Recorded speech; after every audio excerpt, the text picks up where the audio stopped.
حضور اکرم صلی اللہ علیہ وآلہ وسلم کا ارشاد ہے، تمام اعمال کا دار و مدار نیت پر ہے اور ہر عمل کا نتیجہ ہر انسان کو اس کی نیت کے مطابق ہی ملے گا۔ بس جس کی ہجرت دولت دنیا حاصل کرنے کے لیے ہو یا کسی عورت سے شادی کی غرض سے ہو، بس اس کی ہجرت انہی چیزوں کے لیے ہوگی جن کے حاصل کرنے کی نیت سے اس نے ہجرت کی۔ صحیح بخاری حدیث نمبر 1۔ حضور اکرم صلی اللہ علیہ وآلہ وسلم نے فرمایا کہ وحی نازل ہوتے وقت کبھی مجھ کو گھنٹی کی سی آواز محسوس ہوتی ہے اور وحی کی یہ کیفیت مجھ پر بہت شاق گزرتی ہے۔ جب یہ کیفیت ختم ہوتی ہے تو میرے دل و دماغ پر اس فرشتے کے ذریعے نازل شدہ وحی محفوظ ہو جاتی ہے، اور کسی وقت ایسا ہوتا ہے کہ فرشتہ بشکل انسان میرے پاس آتا ہے اور مجھ سے کلام کرتا ہے، بس میں اس کا کہا ہوا یاد رکھ لیتا ہوں۔ صحیح بخاری حدیث نمبر۔ حضرت صلی اللہ علیہ وآلہ وسلم پر وحی کا ابتدائی دور اچھے سچے پاکیزہ خوابوں سے شروع ہوا۔ آپ خواب میں جو کچھ دیکھتے وہ صبح کی روشنی کی طرح صحیح اور سچا ثابت ہوتا۔ پھر من جانب قدرت آپ تنہائی پسند ہو گئے اور آپ نے غار حرا میں خلوت نشینی اختیار فرمائی اور کئی دن اور رات وہاں مسلسل عبادت اور یاد الہی و ذکر میں مشغول رہنے لگے۔ جب تک گھر آنے کو دل نہ چاہتا توشہ ہمراہ لیے ہوئے وہاں رہتے۔ توشہ ختم ہونے پر ہی اہلیہ محترمہ حضرت خدیجہ رضی اللہ تعالی عنہا کے پاس تشریف لاتے اور کچھ توشہ ہمراہ لے کر پھر وہاں جا کر خلوت گزین ہو جاتے۔ یہی طریقہ جاری رہا یہاں تک کہ آپ پر حق منکشف ہو گیا اور آپ غار حرا ہی میں قیام پذیر تھے کہ اچانک حضرت جبرائیل علیہ السلام آپ کے پاس حاضر ہوئے اور کہنے لگے کہ اے محمد پڑھو۔ آپ فرماتے ہیں کہ میں نے کہا کہ میں پڑھنا نہیں جانتا۔ آپ صلی اللہ علیہ وسلم فرماتے ہیں کہ فرشتے نے مجھے پکڑ کر اتنے زور سے بھینچا کہ میری طاقت جواب دے گئی، پھر مجھے چھوڑ کر کہا پڑھو۔ میں نے پھر وہی جواب دیا کہ میں پڑھا ہوا نہیں ہوں۔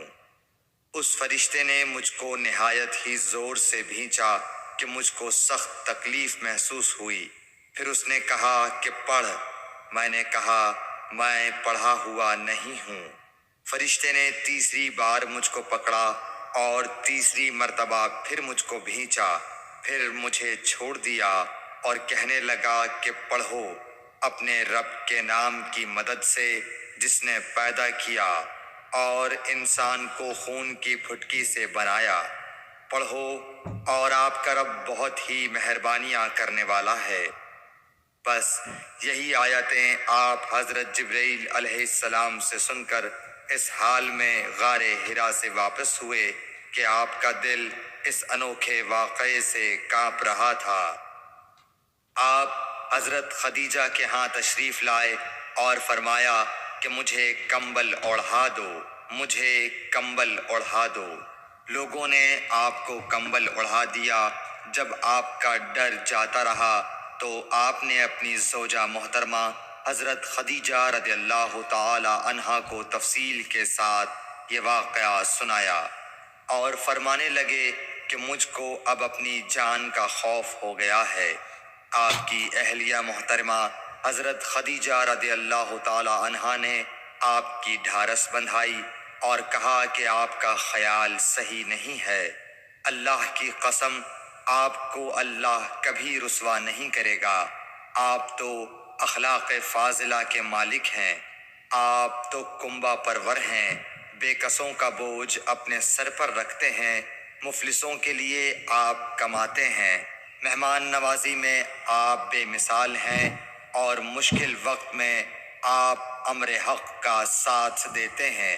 ایسے اوصاف حسنہ والا انسان یوں بے وقت ذلت و خواری کی موت نہیں پا سکتا۔ پھر مزید تسلی کے لیے حضرت خدیجہ رضی اللہ تعالی عنہا آپ کو ورقہ بن نوفل کے پاس لے گئیں، جو ان کے چچا زاد بھائی تھے اور زمانہ جاہلیت میں نصرانی مذہب اختیار کر چکے تھے اور عبرانی زبان کے کاتب تھے۔ چنانچہ انجیل کو بھی حسب منشائے خداوندی عبرانی زبان میں لکھا کرتے تھے۔ انجیل سریانی زبان میں نازل ہوئی تھی، پھر اس کا ترجمہ عبرانی زبان میں ہوا۔ ورقہ اسی کو لکھتے تھے۔ وہ بہت بوڑھے ہو گئے تھے، یہاں تک کہ ان کی بینائی بھی رخصت ہو چکی تھی۔ حضرت خدیجہ رضی اللہ تعالی عنہا نے ان کے سامنے آپ کے حالات بیان کیے اور کہا کہ اے چچا زاد بھائی، اپنے بھتیجے محمد صلی اللہ علیہ وسلم کی زبانی ذرا ان کی کیفیت سن لیجئے۔ وہ بولے کہ بھتیجے، آپ نے جو کچھ دیکھا ہے اس کی تفصیل سناؤ۔ چنانچہ آپ صلی اللہ علیہ وآلہ وسلم نے از اول تا آخر پورا واقعہ سنایا، جسے سن کر ورقہ بے اختیار ہو کر بول اٹھے کہ یہ تو وہی ناموس معزز رازدان فرشتہ ہے جسے اللہ نے حضرت موسیٰ علیہ السلام پر وحی دے کر بھیجا تھا۔ کاش میں آپ کے اس عہد نبوت کے شروع ہونے پر جوان عمر ہوتا، کاش میں اس وقت تک زندہ رہتا جب کہ آپ کی قوم آپ کو اس شہر سے نکال دے گی۔ رسول کریم صلی اللہ علیہ وآلہ وسلم نے یہ سن کر تعجب سے پوچھا کہ کیا وہ لوگ مجھ کو نکال دیں گے، حالانکہ میں تو ان میں صادق و امین و مقبول ہوں۔ ورقہ بولا، ہاں یہ سب کچھ سچ ہے، مگر جو شخص بھی آپ کی طرح امر حق لے کر آیا، لوگ اس کے دشمن ہی ہو گئے ہیں۔ اگر مجھے آپ کی نبوت کا وہ زمانہ مل جائے تو میں آپ کی پوری مدد کروں گا۔ مگر ورقہ کچھ دنوں کے بعد انتقال کر گئے، پھر کچھ عرصے تک وحی کی آمد موقوف رہی۔ صحیح بخاری حدیث نمبر 3۔ حضور اکرم صلی اللہ علیہ وآلہ وسلم نے وحی کے رک جانے کے زمانے کے حالات بیان فرماتے ہوئے کہا کہ ایک روز میں چلا جا رہا تھا کہ اچانک میں نے آسمان کی طرف ایک آواز سنی اور میں نے اپنا سر آسمان کی طرف اٹھایا۔ کیا دیکھتا ہوں کہ وہی فرشتہ جو میرے پاس غار حرا میں آیا تھا، وہ آسمان و زمین کے بیچ میں ایک کرسی پر بیٹھا ہوا ہے۔ میں اس سے ڈر گیا اور گھر آنے پر میں نے پھر کمبل اوڑھنے کی خواہش ظاہر کی۔ اس وقت اللہ پاک کی طرف سے یہ آیات نازل ہوئیں، اے لحاف اوڑھ کر لیٹنے والے، اٹھ کھڑا ہو اور لوگوں کو عذاب الہی سے ڈرا، اور اپنے رب کی بڑائی بیان کر، اور اپنے کپڑوں کو پاک صاف رکھ اور گندگی سے دور رہ۔ اس کے بعد وہی تیزی کے ساتھ پے در پے آنے لگی۔ صحیح بخاری حدیث نمبر 4۔ رسول اللہ صلی اللہ علیہ وآلہ وسلم نزول قرآن کے وقت بہت سختی محسوس فرمایا کرتے تھے، اور اس کی علامتوں میں سے ایک یہ تھی کہ یاد کرنے کے لیے آپ اپنے ہونٹوں کو ہلاتے تھے۔ ابن عباس رضی اللہ تعالیٰ عنہ نے کہا، میں اپنے ہونٹوں کو ہلاتا ہوں جس طرح آپ ہلاتے تھے۔ سعید کہتے ہیں، میں بھی اپنے ہونٹ ہلاتا ہوں جس طرح ابن عباس رضی اللہ تعالیٰ عنہ کو میں نے ہلاتے دیکھا۔ پھر انہوں نے اپنے ہونٹ ہلائے۔ ابن عباس رضی اللہ تعالیٰ عنہ نے کہا، پھر یہ آیت اتری کہ اے محمد، قرآن کو جلد جلد یاد کرنے کے لیے اپنی زبان نہ ہلاؤ، اس کا جمع کر دینا اور پڑھا دینا ہمارا ذمہ ہے۔ حضرت ابن عباس رضی اللہ تعالی عنہ کہتے ہیں، یعنی قرآن آپ صلی اللہ علیہ وآلہ وسلم کے دل میں جما دینا اور پڑھا دینا ہمارے ذمے ہے۔ پھر جب ہم پڑھ چکے تو اس پڑھے ہوئے کی اتباع کرو۔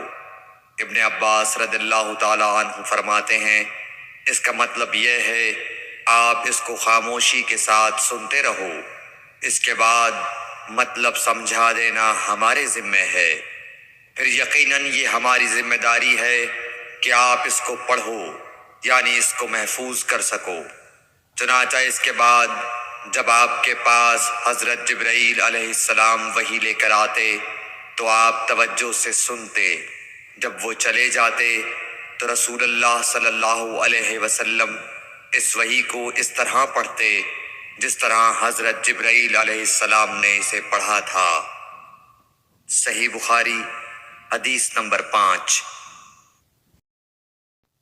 رسول اللہ صلی اللہ علیہ وآلہ وسلم سب لوگوں سے زیادہ جواد سخی تھے، اور رمضان میں دوسرے اوقات کے مقابلے میں جب جبرائیل علیہ السلام آپ صلی اللہ علیہ وآلہ وسلم سے ملتے بہت ہی زیادہ جود و کرم فرماتے۔ جبرائیل علیہ السلام رمضان کی ہر رات میں آپ صلی اللہ علیہ وآلہ وسلم سے ملاقات کرتے اور آپ کے ساتھ قرآن کا دورہ کرتے۔ غرض حضرت صلی اللہ علیہ وآلہ وسلم لوگوں کو بھلائی پہنچانے میں بارش لانے والی ہوا سے بھی زیادہ جود و کرم فرمایا کرتے تھے۔ صحیح بخاری حدیث نمبر 6۔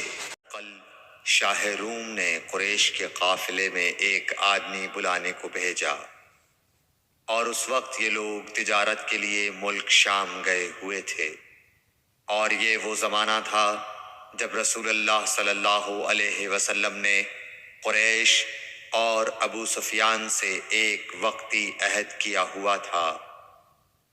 جب ابو سفیان اور دوسرے لوگ ہرقل کے پاس ایلیا پہنچے جہاں ہرقل نے دربار طلب کیا تھا، اس کے گرد روم کے بڑے بڑے لوگ، علماء، وزراء و امراء بیٹھے ہوئے تھے۔ ہرقل نے ان کو اور اپنے ترجمان کو بلوایا، پھر ان سے پوچھا کہ تم میں سے کون شخص مدعی رسالت کا زیادہ قریبی عزیز ہے؟ ابو سفیان کہتے ہیں کہ میں بول اٹھا کہ میں اس کا سب سے زیادہ قریبی رشتہ دار ہوں۔ یہ سن کر ہرقل نے حکم دیا کہ اس ابو سفیان کو میرے قریب لا کر بٹھاؤ اور اس کے ساتھیوں کو اس کی پیٹھ کے پیچھے بٹھا دو۔ پھر اپنے ترجمان سے کہا کہ ان لوگوں سے کہہ دو کہ میں ابو سفیان سے اس شخص یعنی محمد صلی اللہ علیہ وسلم کے حالات پوچھتا ہوں۔ اگر یہ مجھ سے کسی بات میں جھوٹ بول دے تو تم اس کا جھوٹ ظاہر کر دینا۔ ابو سفیان کا قول ہے کہ خدا کی قسم اگر مجھے یہ غیرت نہ آتی کہ یہ لوگ مجھ کو جھٹلائیں گے تو میں آپ صلی اللہ علیہ وسلم کی نسبت ضرور غلط گوئی سے کام لیتا۔ خیر، پہلی بات جو ہرقل نے مجھ سے پوچھی وہ یہ کہ اس شخص کا خاندان تم لوگوں میں کیسا ہے؟ میں نے کہا وہ تو بڑے اونچے عالی نسب والے ہیں۔ کہنے لگا اس سے پہلے بھی کسی نے تم لوگوں میں ایسی بات کہی تھی؟ میں نے کہا نہیں۔ کہنے لگا اچھا اس کے بڑوں میں کوئی بادشاہ ہوا ہے؟ میں نے کہا نہیں۔ پھر اس نے کہا بڑے لوگوں نے اس کی پیروی اختیار کی ہے یا کمزوروں نے؟ میں نے کہا نہیں، کمزوروں نے۔ پھر کہنے لگا اس کے تابعدار روز بڑھتے جاتے ہیں یا کوئی ساتھی پھر بھی جاتا ہے؟ میں نے کہا نہیں۔ کہنے لگا کیا اپنے اس دعوی نبوت سے پہلے کبھی کسی بھی موقع پر اس نے جھوٹ بولا ہے؟ میں نے کہا نہیں۔ اور اب ہماری اس سے صلح کی ایک مقررہ مدت ٹھہری ہوئی ہے، معلوم نہیں وہ اس میں کیا کرنے والا ہے۔ ابو سفیان کہتے ہیں میں اس بات کے سوا اور کوئی جھوٹ اس گفتگو میں شامل نہ کر سکا۔ ہرقل نے کہا کیا تمہاری اس سے کبھی لڑائی بھی ہوئی ہے؟ ہم نے کہا کہ ہاں، بولا پھر تمہاری اور اس کی جنگ کا کیا حال ہوتا ہے؟ میں نے کہا لڑائی ڈول کی طرح ہے، کبھی وہ ہم سے میدان جنگ جیت لیتے ہیں اور کبھی ہم ان سے جیت لیتے ہیں۔ ہرقل نے پوچھا وہ تمہیں کس بات کا حکم دیتا ہے؟ میں نے کہا وہ کہتا ہے کہ صرف ایک اللہ ہی کی عبادت کرو، اس کا کسی کو شریک نہ بناؤ، اور اپنے باپ دادا کی شرک کی باتیں چھوڑ دو، اور ہمیں نماز پڑھنے، سچ بولنے، پرہیزگاری اور صلہ رحمی کا حکم دیتا ہے۔ یہ سب سن کر پھر ہرقل نے اپنے ترجمان سے کہا کہ ابو سفیان سے کہہ دے کہ میں نے تم سے اس کا نسب پوچھا تو تم نے کہا کہ وہ ہم سے عالی نسب ہے، اور پیغمبر اپنی قوم میں عالی نسب ہی بھیجے جایا کرتے ہیں۔ میں نے تم سے پوچھا کہ دعوی نبوت کی یہ بات تمہارے اندر اس سے پہلے کسی اور نے بھی کہی تھی، تو تم نے جواب دیا کہ نہیں۔ تب میں نے اپنے دل میں کہا کہ اگر یہ بات اس سے پہلے کسی اور نے کہی ہوتی تو میں سمجھتا کہ اس شخص نے بھی اسی بات کی تقلید کی ہے جو پہلے کہی جا چکی ہے۔ میں نے تم سے پوچھا کہ اس کے بڑوں میں کوئی بادشاہ بھی گزرا ہے، تو تم نے کہا کہ نہیں۔ تو میں نے دل میں کہا کہ ان کے بزرگوں میں سے کوئی بادشاہ ہوا ہوگا تو کہہ دوں گا کہ وہ شخص اس بہانے اپنے آباء و اجداد کی بادشاہت اور ان کا ملک دوبارہ حاصل کرنا چاہتا ہے۔ اور میں نے تم سے پوچھا کہ اس بات کے کہنے یعنی پیغمبری کا دعویٰ کرنے سے پہلے تم نے کبھی اس کو دروغ گوئی کا الزام لگایا ہے؟ تم نے کہا کہ نہیں۔ تو میں نے سمجھ لیا کہ جو شخص آدمیوں کے ساتھ دروغ گوئی سے بچے وہ اللہ کے بارے میں کیسے جھوٹی بات کہہ سکتا ہے۔ اور میں نے تم سے پوچھا کہ بڑے لوگ اس کے پیرو ہوتے ہیں یا کمزور آدمی؟ تم نے کہا کمزوروں نے اس کی اتباع کی ہے۔ تو دراصل یہی لوگ پیغمبروں کے متبعین ہوتے ہیں۔ اور میں نے تم سے پوچھا کہ اس کے ساتھی بڑھ رہے ہیں یا کم ہو رہے ہیں؟ تم نے کہا کہ وہ بڑھ رہے ہیں، اور ایمان کی کیفیت یہی ہوتی ہے حتیٰ کہ وہ کامل ہو جاتا ہے۔ اور میں نے تم سے پوچھا کہ آیا کوئی شخص اس کے دین سے ناخوش ہو کر مرتد بھی ہو جاتا ہے؟ تم نے کہا نہیں۔ تو ایمان کی خاصیت بھی یہی ہے، جن کے دلوں میں اس کی مسرت رچ بس جائے وہ اس سے لوٹا نہیں کرتے۔ اور میں نے تم سے پوچھا کہ آیا وہ کبھی عہد شکنی کرتے ہیں؟ تم نے کہا نہیں۔ پیغمبروں کا یہی حال ہوتا ہے، وہ عہد کی خلاف ورزی نہیں کرتے۔ اور میں نے تم سے کہا کہ وہ تم سے کس چیز کے لیے کہتے ہیں؟ تم نے کہا کہ وہ ہمیں حکم دیتے ہیں کہ اللہ کی عبادت کرو، اس کے ساتھ کسی کو شریک نہ ٹھہراؤ، اور تمہیں بتوں کی پرستش سے روکتے ہیں، سچ بولنے اور پرہیزگاری کا حکم دیتے ہیں۔ لہٰذا اگر یہ باتیں جو تم کہہ رہے ہو سچ ہیں تو ان قریب وہ اس جگہ کا مالک ہو جائے گا کہ جہاں میرے یہ دونوں پاؤں ہیں۔ مجھے معلوم تھا کہ وہ پیغمبر آنے والا ہے، مگر مجھے یہ معلوم نہیں تھا کہ وہ تمہارے اندر ہوگا۔ اگر میں جانتا کہ اس تک پہنچ سکوں گا تو اس سے ملنے کے لیے ہر تکلیف گوارا کرتا۔ اگر میں اس کے پاس ہوتا تو اس کے پاؤں دھوتا۔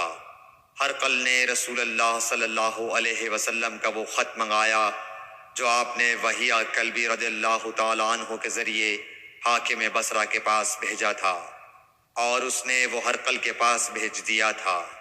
پھر اس کو پڑھا تو اس میں لکھا تھا، اللہ کے نام کے ساتھ جو نہایت مہربان اور رحم والا ہے۔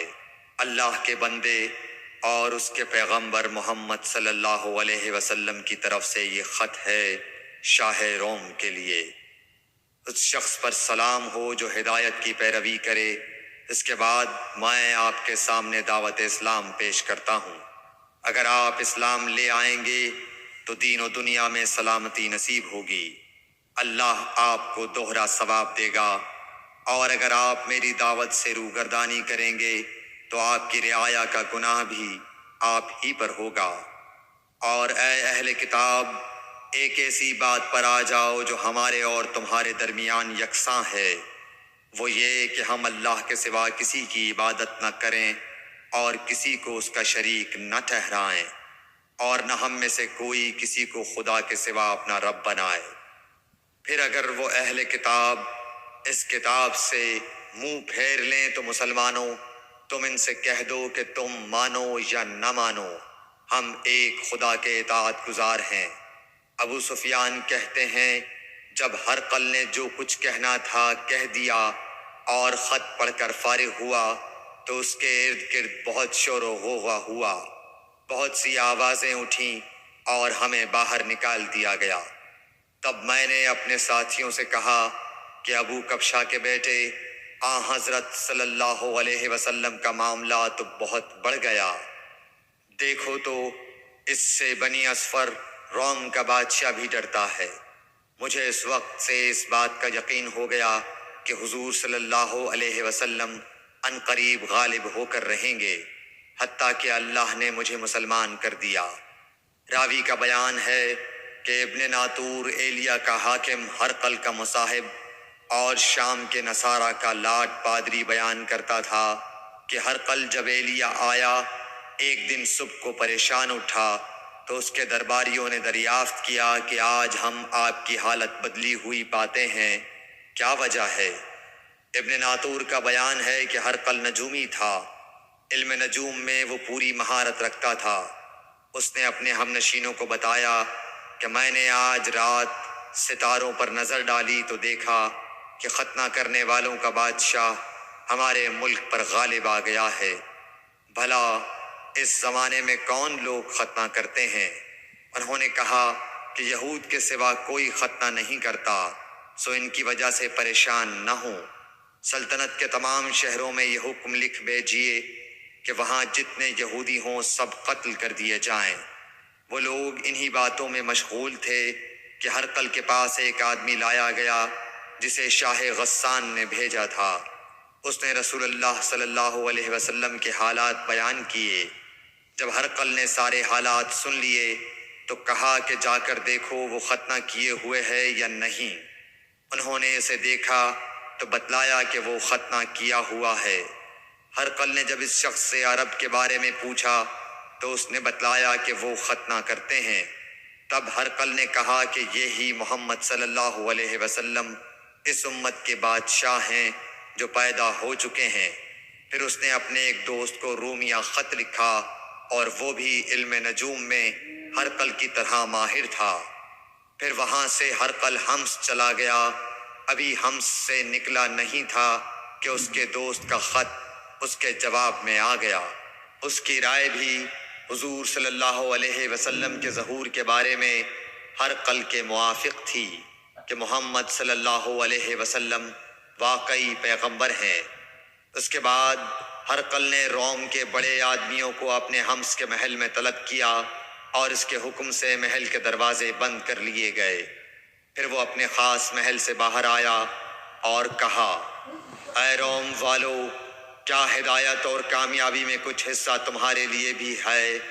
اگر تم اپنی سلطنت کی بقا چاہتے ہو تو پھر اس نبی صلی اللہ علیہ وسلم کی بیعت کر لو اور مسلمان ہو جاؤ۔ یہ سننا تھا کہ پھر لوگ وحشی گدھوں کی طرح دروازوں کی طرف دوڑے، مگر انہیں بند پایا۔ آخر جب ہرقل نے اس بات سے ان کی یہ نفرت دیکھی اور ان کے ایمان لانے سے مایوس ہو گیا تو کہنے لگا کہ ان لوگوں کو میرے پاس لاؤ۔ جب وہ دوبارہ آئے تو اس نے کہا، میں نے جو بات کہی تھی اس سے تمہاری دینی پختگی کی آزمائش مقصود تھی، سو وہ میں نے دیکھ لی۔ تب یہ بات سن کر وہ سب کے سب اس کے سامنے سجدے میں گر پڑے اور اس سے خوش ہو گئے۔ بالآخر ہرقل کی آخری حالت یہی رہی۔ صحیح بخاری حدیث نمبر 7۔ رسول اللہ صلی اللہ علیہ وسلم نے فرمایا، اسلام کی بنیاد 5 چیزوں پر قائم کی گئی ہے۔ اول، گواہی دینا کہ اللہ کے سوا کوئی معبود نہیں اور بے شک حضرت محمد صلی اللہ علیہ وسلم اللہ کے سچے رسول ہیں، اور نماز قائم کرنا اور زکوٰۃ ادا کرنا اور حج کرنا اور رمضان کے روزے رکھنا۔ صحیح بخاری حدیث نمبر 8۔ نبی کریم صلی اللہ علیہ وآلہ وسلم نے فرمایا کہ ایمان کی 60 سے کچھ اوپر شاخیں ہیں، اور حیا شرم بھی ایمان کی ایک شاخ ہے۔ صحیح بخاری حدیث نمبر 9۔ حضرت محمد مصطفیٰ صلی اللہ علیہ وآلہ وسلم نے فرمایا، مسلمان وہ ہے جس کی زبان اور ہاتھ سے مسلمان بچے رہیں، اور مہاجر وہ ہے جو ان کاموں کو چھوڑ دے جن سے اللہ نے منع فرمایا۔ صحیح بخاری حدیث نمبر 10۔ لوگوں نے پوچھا، یا رسول اللہ، کون سا اسلام افضل ہے؟ تو نبی صلی اللہ علیہ وسلم نے فرمایا، وہ جس کے ماننے والے مسلمانوں کی زبان اور ہاتھ سے سارے مسلمان سلامتی میں رہیں۔ صحیح بخاری حدیث نمبر 11۔ ایک دن ایک آدمی نے حضرت صلی اللہ علیہ وسلم سے پوچھا کہ کون سا اسلام بہتر ہے؟ فرمایا، یہ کہ تم کھانا کھلاؤ اور جس کو پہچانو اس کو بھی اور جس کو نہ پہچانو اس کو بھی، الغرض سب کو سلام کرو۔ صحیح بخاری حدیث نمبر 12۔ حضور اکرم صلی اللہ علیہ وآلہ وسلم نے فرمایا، تم میں سے کوئی شخص ایماندار نہ ہوگا جب تک اپنے بھائی کے لیے وہ نہ چاہے جو اپنے نفس کے لیے چاہتا ہے۔ صحیح بخاری حدیث نمبر 13۔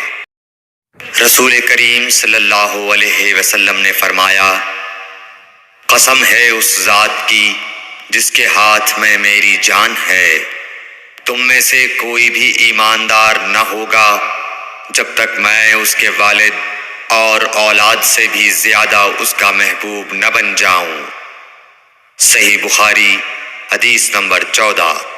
حضرت صلی اللہ علیہ وسلم نے فرمایا، تم میں سے کوئی شخص ایماندار نہ ہوگا جب تک اس کے والد اور اس کی اولاد اور تمام لوگوں سے زیادہ اس کے دل میں میری محبت نہ ہو جائے۔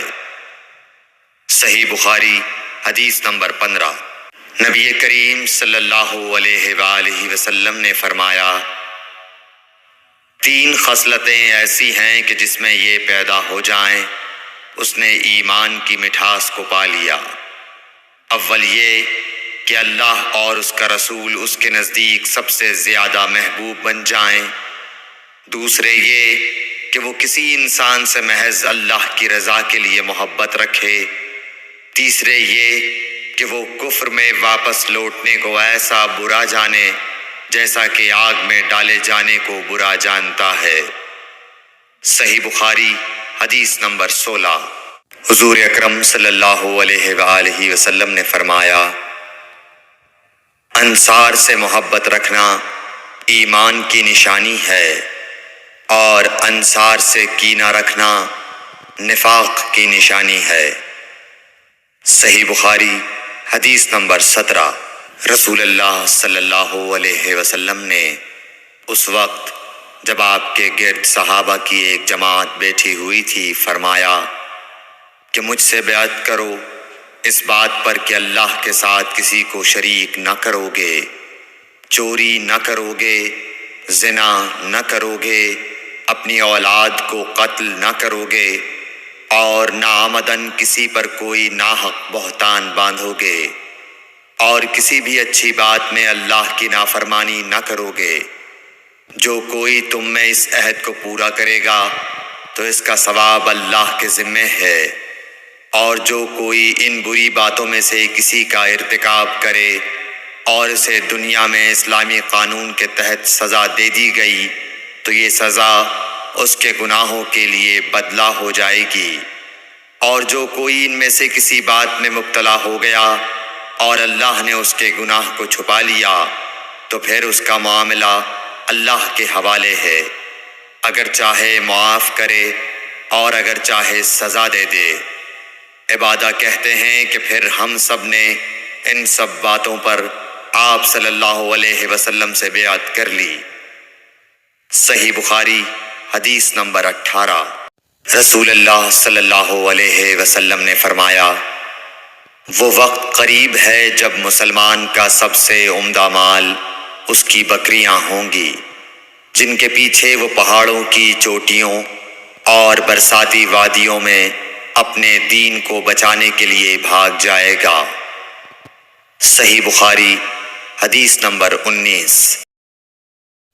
رسول اللہ صلی اللہ علیہ وسلم کسی کام کا حکم دیتے تو وہ ایسا ہی کام ہوتا جس کے کرنے کی لوگوں میں طاقت ہوتی۔ اس پر صحابہ کرام نے عرض کیا کہ یا رسول اللہ، ہم لوگ تو آپ جیسے نہیں ہیں، آپ تو معصوم ہیں اور آپ کی اللہ پاک نے اگلی پچھلی سب لغزشیں معاف فرما دی ہیں، اس لیے ہمیں اپنے سے کچھ زیادہ عبادت کرنے کا حکم فرمائیے۔ یہ سن کر آپ ناراض ہوئے، حتیٰ کہ خفگی آپ کے چہرہ مبارک سے ظاہر ہونے لگی۔ پھر فرمایا کہ بے شک میں تم سب سے زیادہ اللہ سے ڈرتا ہوں اور تم سب سے زیادہ اسے جانتا ہوں، بس تم مجھ سے بڑھ کر عبادت نہیں کر سکتے۔ صحیح بخاری حدیث نمبر 20۔ حضور اکرم صلی اللہ علیہ وآلہ وسلم نے ارشاد فرمایا، جس شخص میں یہ 3 باتیں ہوں گی وہ ایمان کا مزہ پالے گا۔ ایک یہ کہ وہ شخص جسے اللہ اور اس کا رسول ان کے ماں سوا سے زیادہ عزیز ہوں، اور دوسرے یہ کہ جو کسی بندے سے محض اللہ ہی کے لیے محبت کرے، اور تیسری بات یہ کہ جسے اللہ نے کفر سے نجات دی ہو، پھر دوبارہ کفر اختیار کرنے کو وہ ایسا برا سمجھے جیسا آگ میں گر جانے کو برا جانتا ہے۔ صحیح بخاری حدیث نمبر 21۔ حضرت محمد مصطفیٰ صلی اللہ علیہ وآلہ وسلم نے فرمایا، جب جنتی جنت میں اور دوزخی دوزخ میں داخل ہو جائیں گے، اللہ پاک فرمائے گا، جس کے دل میں رائی کے دانے کے برابر بھی ایمان ہو، اس کو بھی دوزخ سے نکال لو۔ تب ایسے لوگ دوزخ سے نکال لیے جائیں گے اور وہ جل کر کوئلے کی طرح سیاہ ہو چکے ہوں گے، پھر زندگی کی نہر میں یا بارش کے پانی میں ڈالے جائیں گے۔ اس وقت وہ دانے کی طرح اگائیں گے جس طرح ندی کے کنارے دانے اگاتے ہیں۔ کیا تم نے نہیں دیکھا کہ دانہ زردی مائل پیچ در پیچ نکلتا ہے؟ صحیح بخاری حدیث نمبر 22۔ حضور اکرم صلی اللہ علیہ وآلہ وسلم نے فرمایا، میں ایک وقت سو رہا تھا، میں نے خواب میں دیکھا کہ لوگ میرے سامنے پیش کیے جا رہے ہیں اور وہ کرتے پہنے ہوئے ہیں، کسی کا کرتا سینے تک ہے اور کسی کا اس سے نیچا ہے۔ پھر میرے سامنے عمر بن خطاب لائے گئے، ان کے بدن پر جو کرتا تھا اسے وہ گھسیٹ رہے تھے، یعنی ان کا کرتا زمین تک نیچا تھا۔ صحابہ رضی اللہ تعالی عنہ نے پوچھا کہ یا رسول اللہ، اس کی کیا تعبیر ہے؟ آپ نے فرمایا کہ اس سے دین مراد ہے۔ صحیح بخاری حدیث نمبر 23۔ ایک مرتبہ رسول کریم صلی اللہ علیہ وسلم ایک انصاری شخص کے پاس سے گزرے، اس حال میں کہ وہ اپنے ایک بھائی سے کہہ رہے تھے کہ تم اتنی شرم کیوں کرتے ہو؟ آپ نے اس انصاری سے فرمایا کہ اس کو اس کے حال پر رہنے دو، کیونکہ حیا بھی ایمان ہی کا ایک حصہ ہے۔ صحیح بخاری حدیث نمبر 24۔ رسول اللہ صلی اللہ علیہ وسلم نے فرمایا، مجھے اللہ کی طرف سے حکم دیا گیا ہے کہ لوگوں سے جنگ کروں اس وقت تک کہ وہ اس بات کا اقرار کر لیں کہ اللہ کے سوا کوئی معبود نہیں ہے، اور یہ کہ محمد صلی اللہ علیہ وسلم اللہ کے سچے رسول ہیں، اور نماز ادا کرنے لگیں اور زکوٰۃ دیں، جس وقت وہ یہ کرنے لگیں گے تو مجھ سے اپنے جان و مال کو محفوظ کر لیں گے سوائے اسلام کے حق کے۔ رہا ان کے دل کا حال تو ان کا حساب اللہ کے ذمے ہے۔ صحیح بخاری حدیث نمبر 25۔ رسول اللہ صلی اللہ علیہ وسلم سے دریافت کیا گیا کہ کون سا عمل سب سے افضل ہے؟ فرمایا اللہ اور اس کے رسول پر ایمان لانا۔ کہا گیا اس کے بعد کون سا؟ آپ نے فرمایا کہ اللہ کی راہ میں جہاد کرنا۔ کہا گیا پھر کیا ہے؟ آپ نے فرمایا حج مبرور۔ صحیح بخاری حدیث نمبر 26۔ رسول اللہ صلی اللہ علیہ وسلم نے چند لوگوں کو کچھ عطیہ دیا اور سعد وہاں موجود تھے۔ وہ کہتے ہیں کہ رسول اللہ صلی اللہ علیہ وسلم نے ان میں سے ایک شخص کو کچھ نہ دیا، حالانکہ وہ ان میں مجھے سب سے زیادہ پسند تھا۔ میں نے کہا حضور آپ نے فلاں کو کچھ نہ دیا، میں اسے مومن گمان کرتا ہوں۔ آپ نے فرمایا مومن یا مسلمان؟ میں تھوڑی دیر چپ رہ کر پھر پہلی بات دہرانے لگا۔ حضور صلی اللہ علیہ وسلم نے بھی دوبارہ وہی جواب دیا۔ پھر آپ نے فرمایا کہ اے سعد، باوجود یہ کہ ایک شخص مجھے زیادہ عزیز ہے، پھر بھی میں اسے نظر انداز کر کے کسی اور دوسرے کو اس خوف کی وجہ سے یہ مال دیتا ہوں کہ وہ اپنی کمزوری کی وجہ سے اسلام سے پھر جائے اور اللہ اسے آگ میں اوندھا ڈال دے۔ صحیح بخاری حدیث نمبر 27۔ ایک آدمی نے رسول اللہ صلی اللہ علیہ وسلم سے پوچھا کون سا اسلام بہتر ہے؟ آپ صلی اللہ علیہ وسلم نے فرمایا کہ تو کھانا کھلائے اور ہر شخص کو سلام کرے، خواہ اس کو تو جانتا ہو یا نہ جانتا ہو۔ صحیح بخاری حدیث نمبر 28۔ حضرت صلی اللہ علیہ وسلم نے فرمایا مجھے دوزخ دکھلائی گئی تو اس میں زیادہ تر عورتیں تھیں جو کفر کرتی ہیں۔ کہا گیا حضور کیا وہ اللہ کے ساتھ کفر کرتی ہیں؟ آپ صلی اللہ علیہ وسلم نے فرمایا کہ خاوند کی ناشکری کرتی ہیں اور احسان کی ناشکری کرتی ہیں۔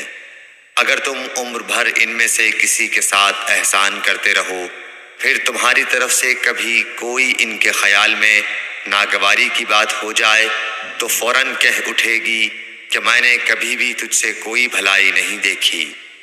صحیح بخاری حدیث نمبر 29۔ حضرت صلی اللہ علیہ وآلہ وسلم فرماتے تھے جب دو مسلمان اپنی اپنی تلواریں لے کر بھڑ جائیں تو قاتل اور مقتول دونوں دوزخی ہیں۔ عرض کیا گیا یا رسول اللہ قاتل تو خیر ضرور دوزخی ہونا چاہیے، مقتول کیوں؟ فرمایا وہ بھی اپنے ساتھی کو مار ڈالنے کی حرص رکھتا تھا، موقع پاتا تو وہ اسے ضرور قتل کر دیتا، دل کے عزم صمیم پر وہ دوزخی ہوا۔ صحیح بخاری حدیث نمبر 30۔ ابو ذر ایک جوڑا پہنے ہوئے تھے اور ان کا غلام بھی جوڑا پہنے ہوئے تھا۔ سبب دریافت کیا گیا تو کہنے لگے کہ میں نے ایک شخص یعنی غلام کو برا بھلا کہا تھا اور اس کی ماں کی غیرت دلائی یعنی گالی دی، تو رسول اللہ صلی اللہ علیہ وسلم نے یہ معلوم کر کے مجھ سے فرمایا اے ابو ذر تو نے اسے ماں کے نام سے غیرت دلائی ہے، بے شک تجھ میں ابھی کچھ زمانہ جاہلیت کا اثر باقی ہے، یاد رکھو ماتحت لوگ تمہارے بھائی ہیں، اللہ نے اپنی کسی مصلحت کی بنا پر انہیں تمہارے قبضے میں دے رکھا ہے، تو جس کے ماتحت اس کا کوئی بھائی ہو تو اس کو بھی وہی کھلائے جو آپ کھاتا ہے، اور وہ کپڑا اسے پہنائے جو آپ پہنتا ہے، اور ان کو اتنے کام کی تکلیف نہ دو کہ ان کے لیے مشکل ہو جائے، اور اگر کوئی سخت کام ڈالو تو تم خود بھی ان کی مدد کرو۔ صحیح بخاری حدیث نمبر 31۔ جب سورہ انعام کی یہ آیت اتری جو لوگ ایمان لائے اور انہوں نے اپنے ایمان میں گناہوں کی آمیزش نہیں کی، تو آپ صلی اللہ علیہ وسلم کے اصحاب نے کہا، یا رسول اللہ، یہ تو بہت ہی مشکل ہے، ہم میں کون ایسا ہے جس نے گناہ نہیں کیا؟ تب اللہ پاک نے سورہ لقمان کی یہ آیت اتاری کہ بے شک شرک بڑا ظلم ہے۔ صحیح بخاری حدیث نمبر 32۔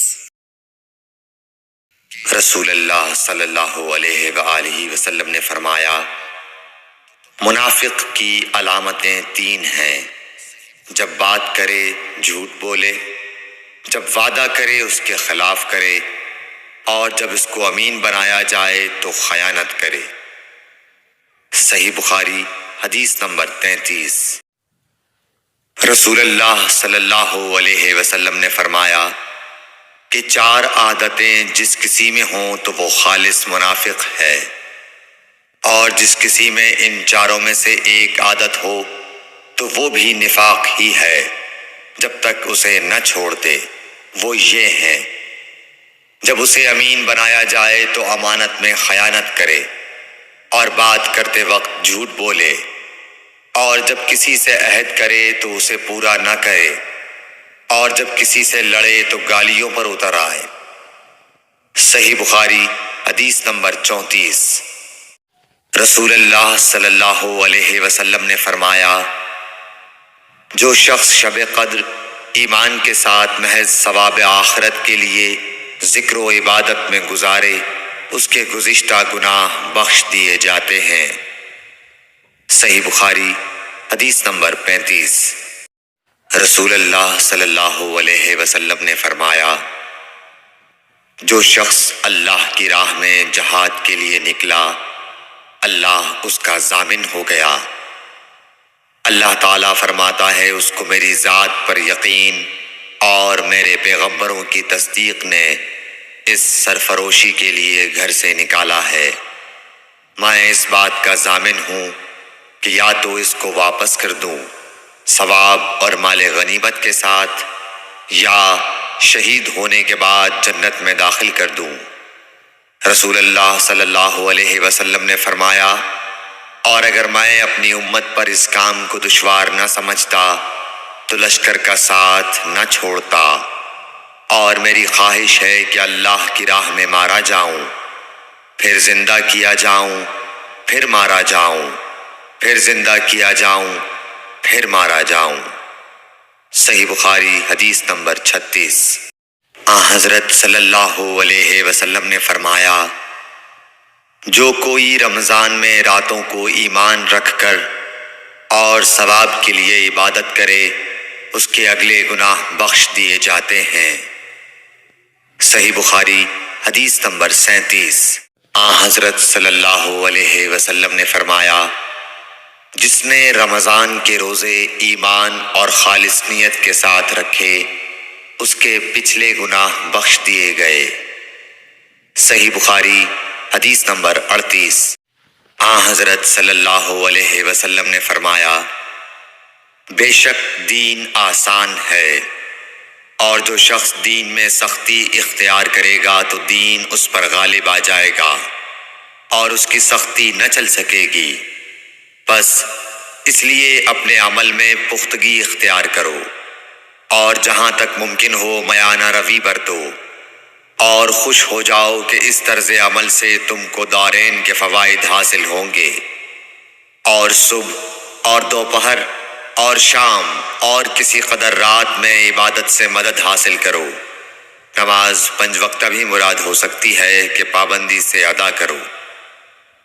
صحیح بخاری رسول اللہ صلی اللہ علیہ وسلم جب مدینہ تشریف لائے تو پہلے اپنی نانہال اترے جو انصار تھے، اور وہاں آپ نے 16 یا 17 ماہ بیت المقدس کی طرف منہ کر کے نماز پڑھی، اور آپ کی خواہش تھی کہ آپ کا قبلہ بیت اللہ کی طرف ہو۔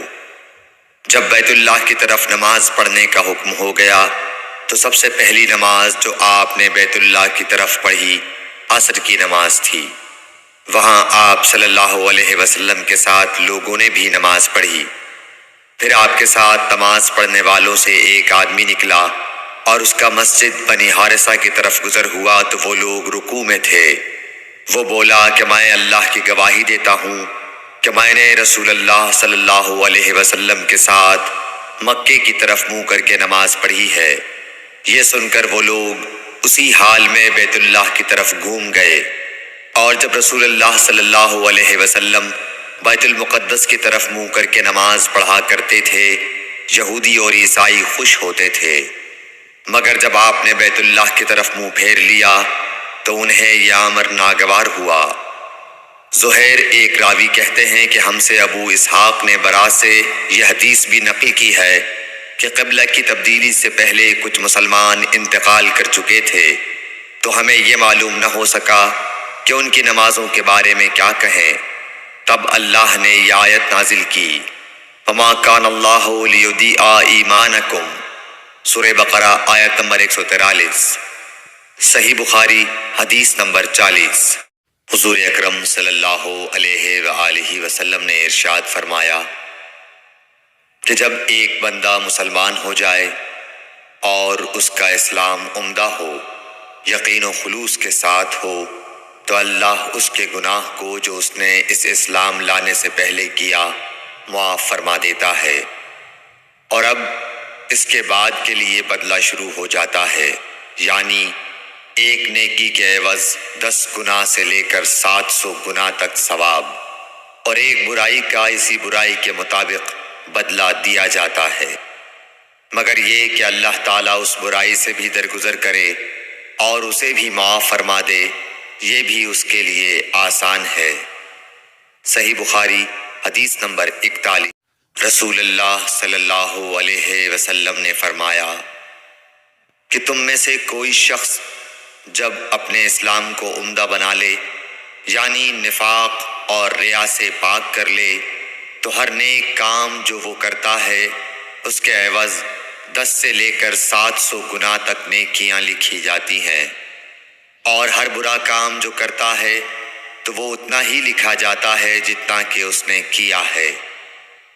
صحیح بخاری حدیث نمبر 42۔ رسول اللہ صلی اللہ علیہ وسلم ایک دن حضرت عائشہ رضی اللہ تعالی عنہا کے پاس آئے۔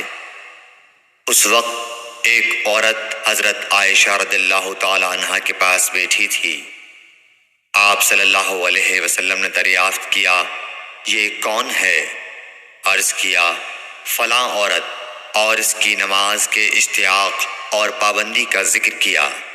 آپ صلی اللہ علیہ وسلم نے فرمایا، ٹھہر جاؤ، سن لو کہ تم پر اتنا ہی عمل واجب ہے جتنے عمل کی تمہارے اندر طاقت ہے۔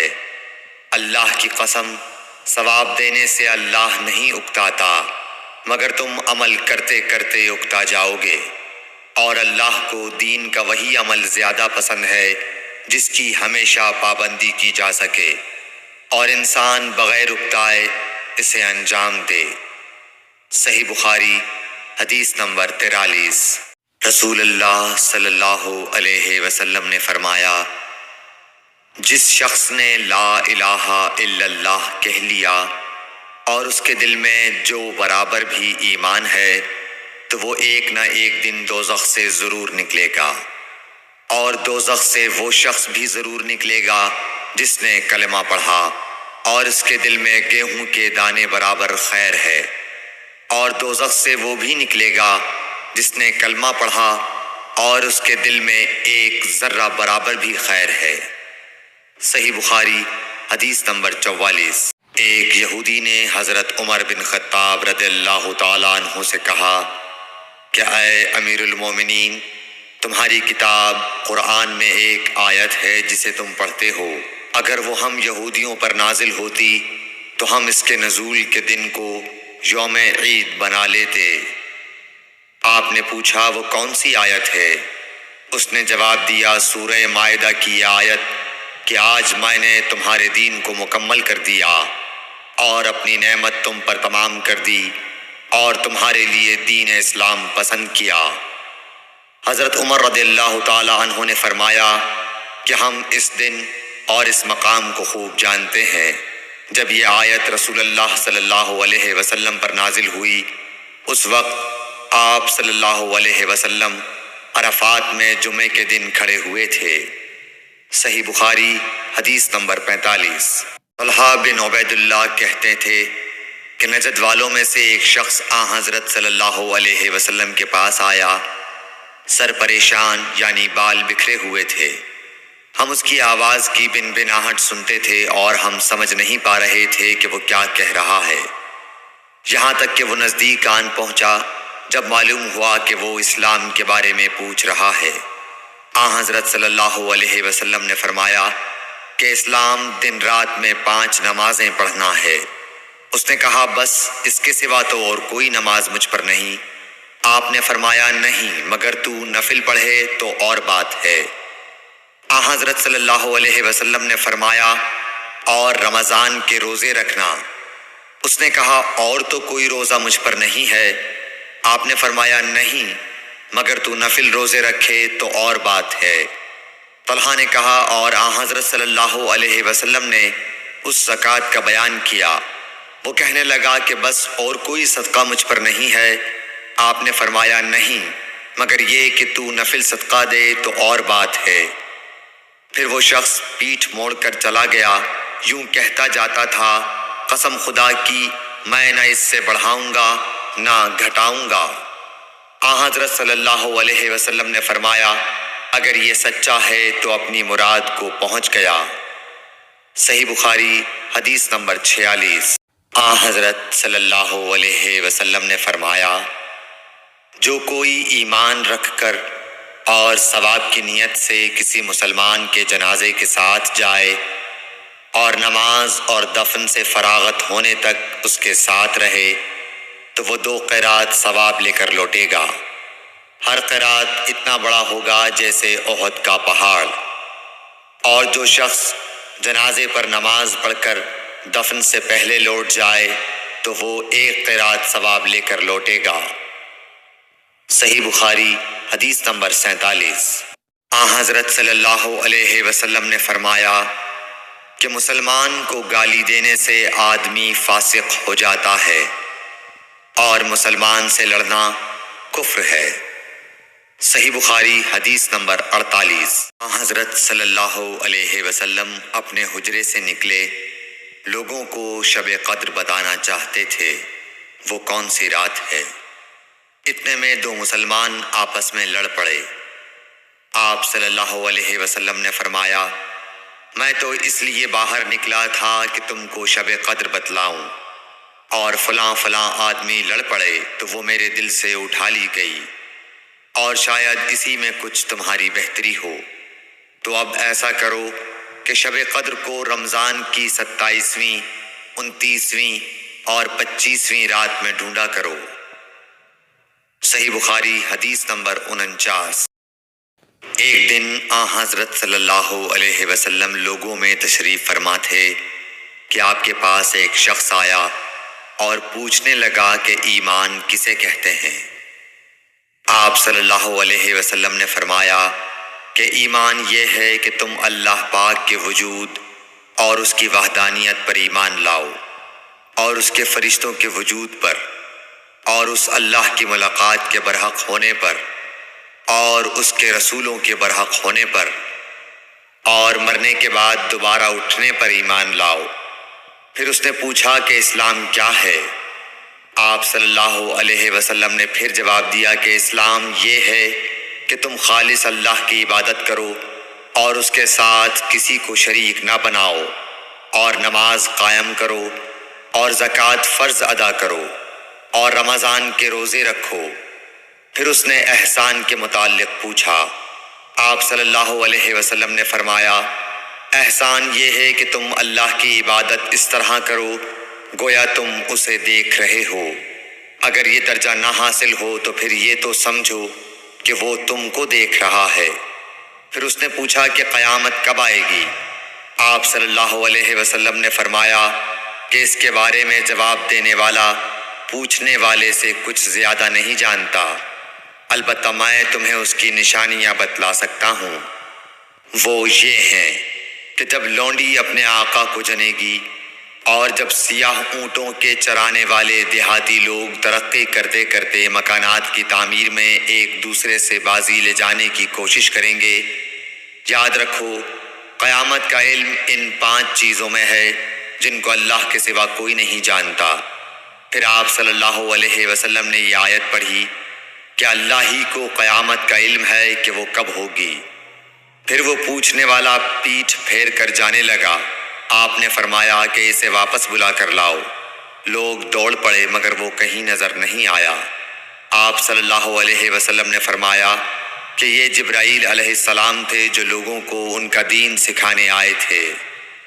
صحیح بخاری حدیث نمبر 50۔ ہرقل شاہ روم نے ابو سفیان سے کہا، میں نے تم سے پوچھا تھا کہ اس رسول کے ماننے والے بڑھ رہے ہیں یا گھٹ رہے ہیں؟ تو نے جواب میں بتلایا کہ وہ بڑھ رہے ہیں۔ ٹھیک ہے، ایمان کا یہی حال رہتا ہے یہاں تک کہ وہ پورا ہو جائے۔ اور میں نے تجھ سے پوچھا تھا کہ کوئی اس کے دین میں آ کر پھر اس کو برا جان کر پھر جاتا ہے؟ تو نے کہا نہیں۔ اور ایمان کا یہی حال ہے، جب اس کی خوشی دل میں سما جاتی ہے تو پھر اس کو کوئی برا نہیں سمجھ سکتا۔ صحیح بخاری حدیث نمبر 51۔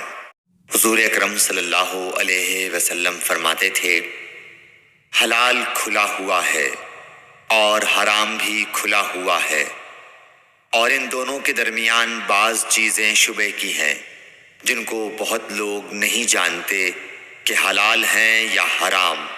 پھر جو کوئی شبہ کی چیزوں سے بھی بچ گیا اس نے اپنے دین اور عزت کو بچا لیا، اور جو کوئی ان شبہ کی چیزوں میں پڑ گیا اس کی مثال اس چرواہے کی ہے جو شاہی محفوظ چراگاہ کے آس پاس اپنے جانوروں کو چرائے۔ وہ قریب ہے کہ کبھی اس چراگاہ کے اندر گھس جائے اور شاہی مجرم قرار پائے۔ سن لو، ہر بادشاہ کی ایک چراگاہ ہوتی ہے۔ اللہ کی چراگاہ اس کی زمین پر حرام چیزیں ہیں، پس ان سے بچو۔ اور سن لو، بدن میں ایک گوشت کا ٹکڑا ہے، جب وہ درست ہوگا سارا بدن درست ہوگا، اور جہاں بگڑا سارا بدن بگڑ گیا۔ سن لو، وہ ٹکڑا آدمی کا دل ہے۔ صحیح بخاری حدیث نمبر 52۔ عبد القیس کا وفد جب حضرت صلی اللہ علیہ وسلم کے پاس آیا تو آپ نے پوچھا کہ یہ کون سی قوم کے لوگ ہیں یا یہ وفد کہاں کا ہے؟ انہوں نے کہا کہ ربیعہ خاندان کے لوگ ہیں۔ آپ صلی اللہ علیہ وسلم نے فرمایا، مرحبا اس قوم کو یا اس وفد کو، نہ ذلیل ہونے والے نہ شرمندہ ہونے والے، یعنی ان کا آنا بہت خوب ہے۔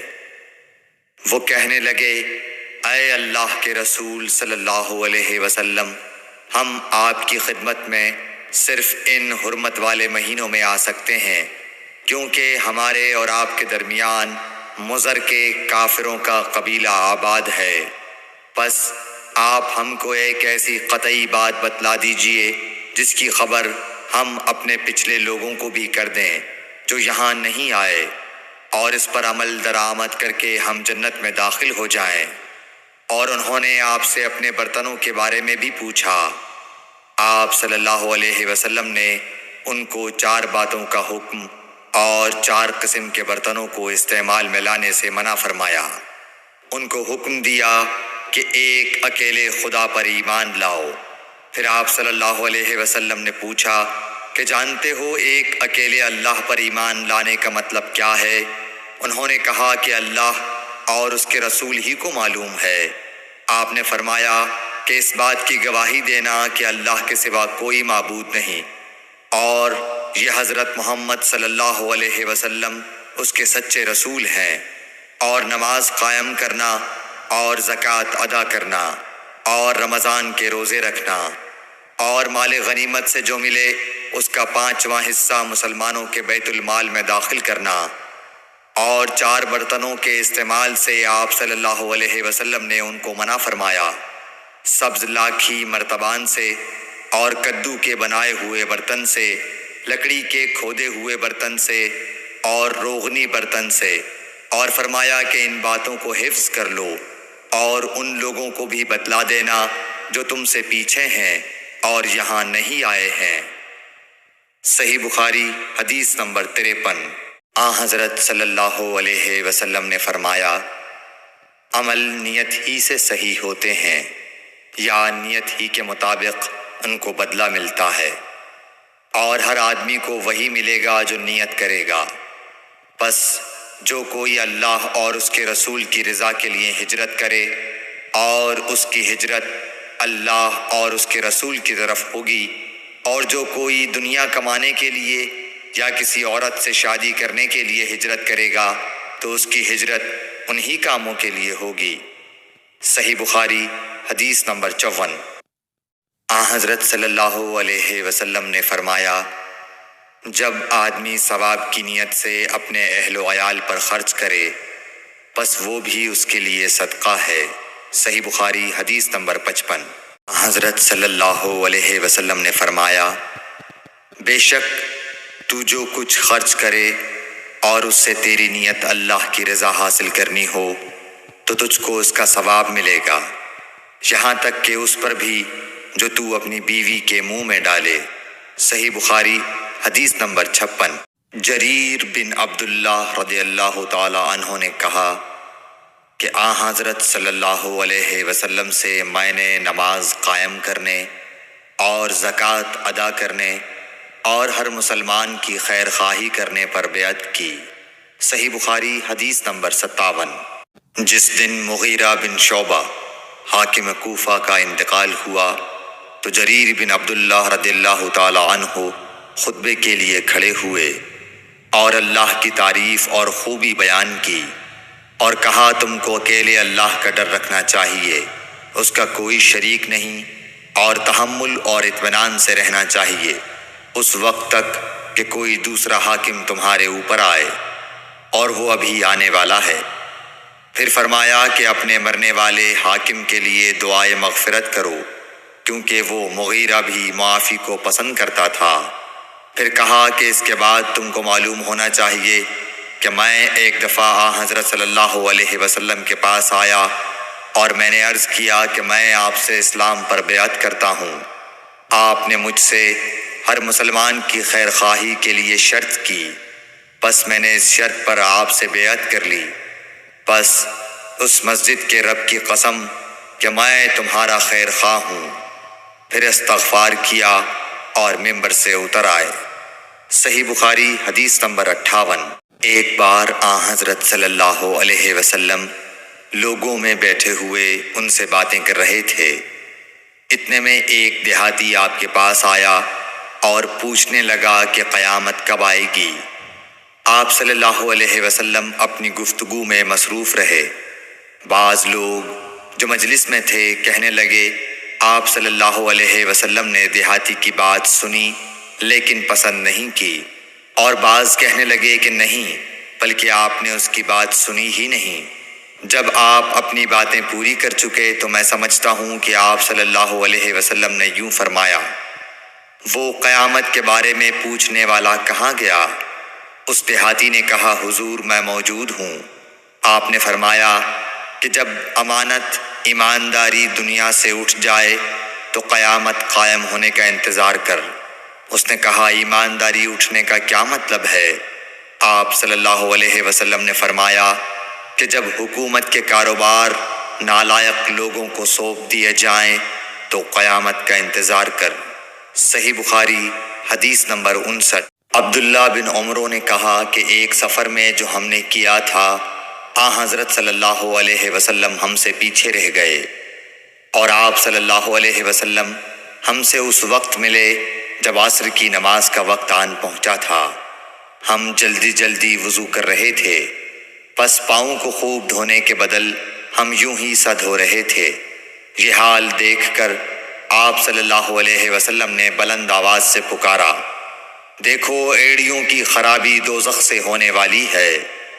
2 یا 3 بار آپ صلی اللہ علیہ وسلم نے یوں ہی بلند آواز سے فرمایا۔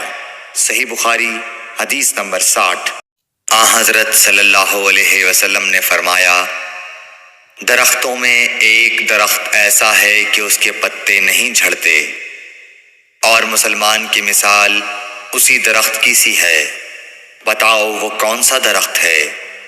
یہ سن کر لوگوں کا خیال جنگل کی طرف دوڑا۔ عبداللہ رضی اللہ تعالی عنہ نے کہا، میرے دل میں آیا کہ وہ کھجور کا درخت ہے، مگر میں اپنی کم سنی کی شرم سے نہ بولا۔ آخر صحابہ نے حضرت صلی اللہ علیہ وسلم سے پوچھا کہ وہ کون سا درخت ہے؟ آپ نے فرمایا، وہ کھجور کا درخت ہے۔ صحیح بخاری حدیث نمبر 61۔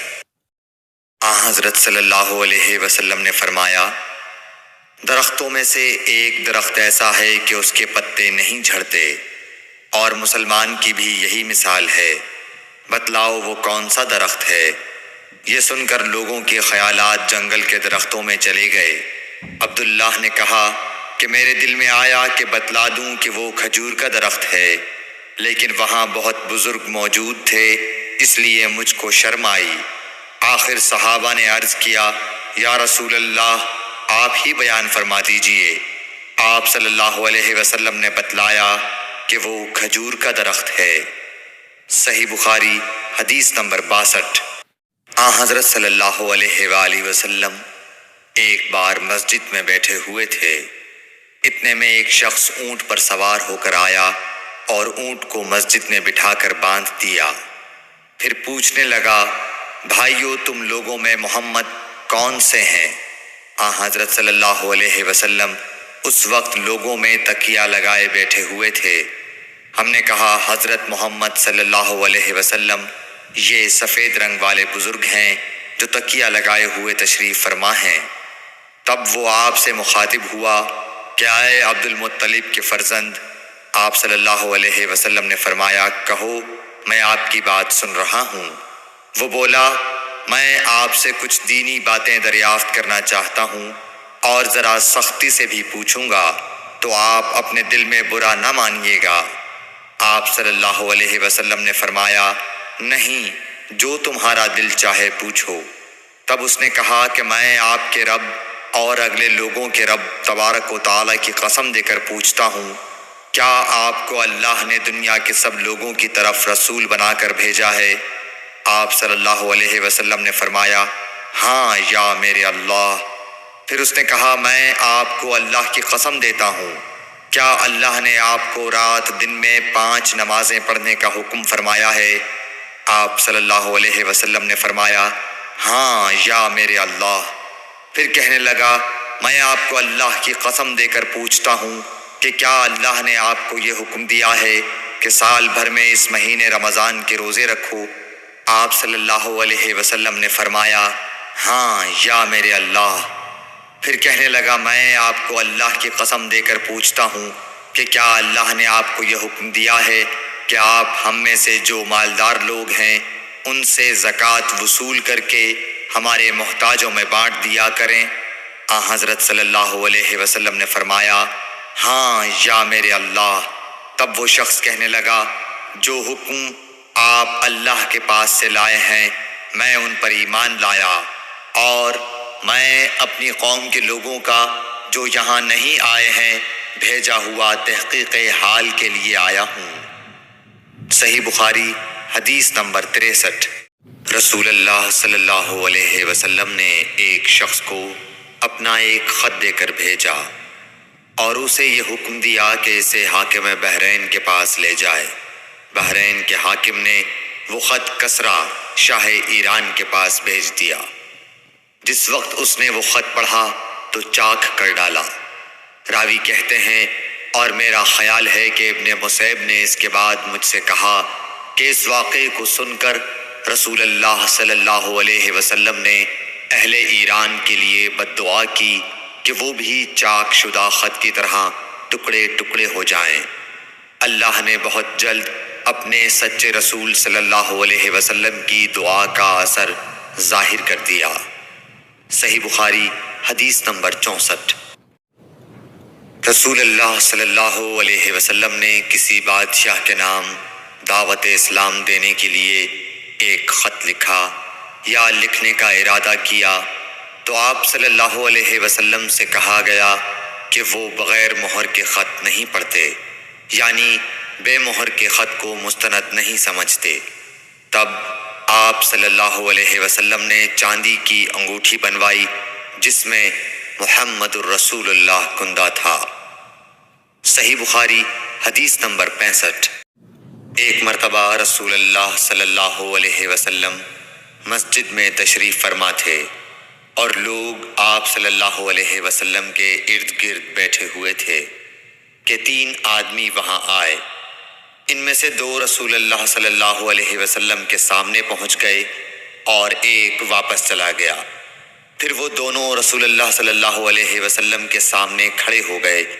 اس کے بعد ان میں سے ایک نے جب مجلس میں ایک جگہ کچھ گنجائش دیکھی تو وہاں بیٹھ گیا، اور دوسرا اہل مجلس کے پیچھے بیٹھ گیا، اور تیسرا جو تھا وہ لوٹ گیا۔ تو جب رسول اللہ صلی اللہ علیہ وسلم اپنی گفتگو سے فارغ ہوئے تو صحابہ رضی اللہ عنہم سے فرمایا، کیا تمہیں 3 آدمیوں کے بارے میں نہ بتاؤں؟ تو سنو۔ ان میں سے ایک نے اللہ سے پناہ چاہی، اللہ نے اسے پناہ دی، اور دوسرے کو شرم آئی تو اللہ بھی اس سے شرمایا کہ اسے بھی بخش دیا، اور تیسرے شخص نے منہ موڑا، اللہ نے بھی اس سے منہ موڑ لیا۔ صحیح بخاری حدیث نمبر 66۔ رسول اللہ صلی اللہ علیہ وسلم اپنے اونٹ پر بیٹھے ہوئے تھے اور ایک شخص نے اس کی نکیل تھام رکھی تھی۔ آپ صلی اللہ علیہ وسلم نے پوچھا، آج یہ کون سا دن ہے؟ ہم خاموش رہے حتیٰ کہ ہم سمجھے کہ آج کے دن کا آپ کوئی دوسرا نام اس کے نام کے علاوہ تجویز فرمائیں گے۔ پھر آپ صلی اللہ علیہ وسلم نے فرمایا، کیا آج قربانی کا دن نہیں ہے؟ ہم نے عرض کیا، بے شک۔ اس کے بعد آپ صلی اللہ علیہ وسلم نے فرمایا، یہ کون سا مہینہ ہے؟ ہم اس پر بھی خاموش رہے اور یہی سمجھے کہ اس مہینے کا بھی آپ اس کے نام کے علاوہ کوئی دوسرا نام تجویز فرمائیں گے۔ پھر آپ صلی اللہ علیہ وسلم نے فرمایا، کیا یہ ذو الحجہ کا مہینہ نہیں ہے؟ ہم نے عرض کیا، بے شک۔ آپ صلی اللہ علیہ وسلم نے فرمایا، تو یقیناً تمہاری جانیں اور تمہارے مال اور تمہاری آبرو تمہارے درمیان اسی طرح حرام ہیں جس طرح آج کے دن کی حرمت تمہارے اس مہینے اور اس شہر میں ہے۔ بس جو شخص حاضر ہے اسے چاہیے کہ غائب کو یہ بات پہنچا دے، کیونکہ ایسا ممکن ہے کہ جو شخص یہاں موجود ہے وہ ایسے شخص کو یہ خبر پہنچائے جو اس سے زیادہ یاد رکھنے والا ہو۔ صحیح بخاری حدیث نمبر 67۔ رسول اللہ صلی اللہ علیہ وسلم نے ہمیں نصیحت فرمانے کے لیے کچھ دن مقرر کر دیے تھے، اس ڈر سے کہ کہیں ہم کبھی دخاطر نہ ہو جائیں۔ صحیح بخاری حدیث نمبر 68۔ آپ صلی اللہ علیہ وآلہ وسلم نے فرمایا، آسانی کرو اور سختی نہ کرو، اور خوش کرو اور نفرت نہ دلاؤ۔ صحیح بخاری حدیث نمبر 69۔ عبداللہ ابن مسعود ہر جمعرات کے دن لوگوں کو واعظ سنایا کرتے تھے۔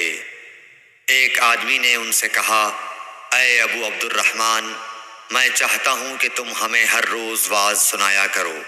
انہوں نے فرمایا، تو سن لو کہ مجھے اس امر سے کوئی چیز مانع ہے تو یہ کہ میں یہ بات پسند نہیں کرتا کہ کہیں تم تنگ نہ ہو جاؤ، اور میں واعظ میں تمہاری فرصت کا وقت تلاش کیا کرتا ہوں، جیسا کہ رسول اللہ صلی اللہ علیہ وسلم اس خیال سے کہ ہم کبھی دخاطر نہ ہو جائیں واعظ کے لیے ہمارے اوقات فرصت کا خیال رکھتے تھے۔ صحیح بخاری حدیث نمبر 70۔